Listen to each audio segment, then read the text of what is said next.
जय श्री राम। नमस्कार दर्शक बंधु, आपण माने भल पाउथिबा आपणकर प्रिय यूट्यूब चैनल बीरेन टेच 939 को स्वागत जनाउछि।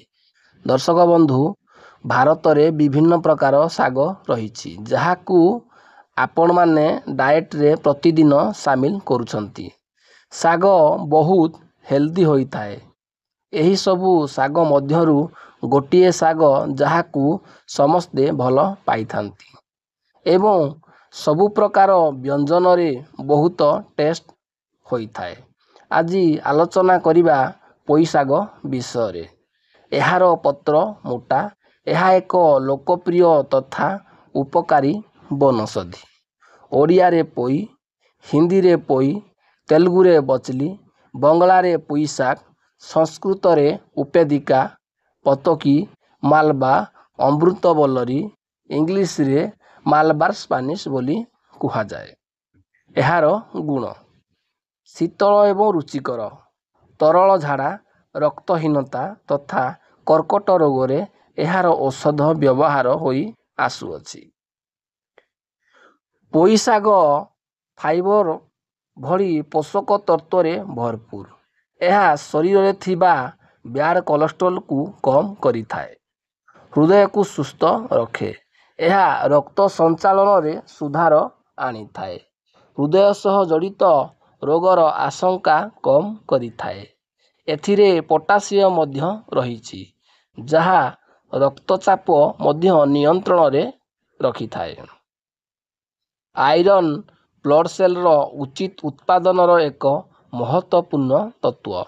आयरन अभाव जोगु हीमोग्लोबिन उत्पादन प्रभाव होई थाए, जेउथि पाई एमोनिया हेबार आशंका थाए। पोई सागरे मैग्नीशियम और कैल्शियम भरपूर मात्रा रे रहिछि। एही दुईटी पोषक तत्व हाड़ मजबूत करिवारे साहाय्य करिथाए। नियमित सेवन द्वारा हाड़ संबंधी समस्या दूर होइथाए। एहा विटामिन सी रो एक प्रमुख स्रोत, जेउथिपाई रोग प्रतिरोधक शक्ति को वृद्धि करिबारे साहाय्य करिथाए। अनिद्रा और समस्या पाई पोई साग बहुत लाभदायक।